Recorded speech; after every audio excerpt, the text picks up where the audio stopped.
মা পচা, মাকে একদম বকে দেব, মেরে দেব মাকে। মজার ছলে বলা এই কথাগুলো শিশুদের মনে কি প্রভাব ফেলে জানেন? অনেকে আছেন যখন দেখেন মা তার বাচ্চাকে শাসন করছে তখন মজার ছলে বলেই ফেলেন, মা পচা, মাকে একদম বকে দেব। মজা করে বলেন, আদর করে বলেন, এতে কি বা যায় আসে? কিন্তু না, যায় আসে। এই মজার ছলে বলা একটি বাক্য শিশুর মনে তার মায়ের সম্মানকে প্রশ্নবিদ্ধ করে তোলে। শিশু যখন দেখে তার মা তাকে শাসন করছে আর তারই খুব কাছের কেউ, দাদা, দাদি, ফুপু, খালা, মাকে পচা বলছে, তখন শিশুর মনে একটি কনফিউশন তৈরি হয়। সে ভাবতে থাকে তার মাই ভুল করেছে, বাকি সবাই সঠিক।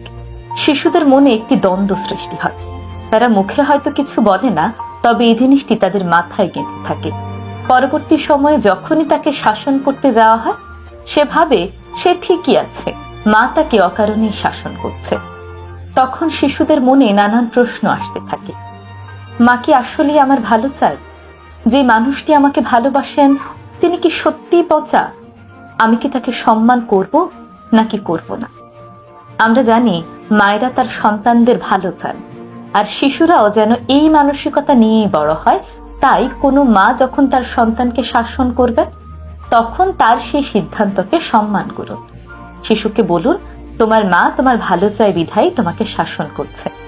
শিশুর সামনে কখনোই নেতিবাচক কথা বলবেন না। মা পচা, মাকে মেরে দেব, এই ধরনের নেতিবাচক কথাগুলো শিশুর সামনে বলা থেকে বিরত থাকুন। যদি আপনার মনে হয় মা ভুল শাসন করছে, তবুও শিশুর সামনে মাকেই সাপোর্ট করুন।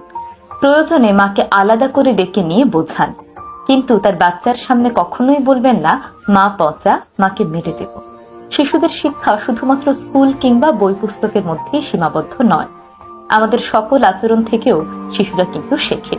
তাই এমন কিছু করবেন না যাতে শিশুর মন থেকে কারো প্রতি সম্মানটা উঠে যায়। আজকের পর থেকে এই ব্যাপারে অবশ্যই সচেতন থাকবেন।